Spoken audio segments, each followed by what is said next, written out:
menjaga kesehatan karena di waktu-waktu ini penyakit tuh mirip influenza aja semakin marak gitu. Iya, tapi meski makin marak nih Hanum, Wakil Menteri Kesehatan Dante Saxono Harbuono bilang tren penyakit ini tidak meningkat dari tahun lalu. Terus gimana dengan COVID-19?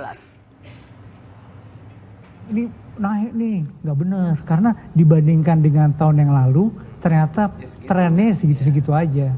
Sama kalau sekarang ada yang sakit flu, sama karena pergantian musim di negara-negara yang musim dingin itu modelnya kayak gitu. Itu masalah di negara musim dingin. Di tempat kita sama kok. Belum ada peningkatan kasus influenza-like illness atau ILI tadi yang berpotensi untuk menyebabkan peningkatan yang cukup signifikan dibandingkan tahun sebelumnya. Sekarang yang dominan influenza tipe A, tidak ada varian baru, tidak ada COVID, tidak ada H1N1. Seorang warga meninggal dunia dan 4 lainnya terluka diduga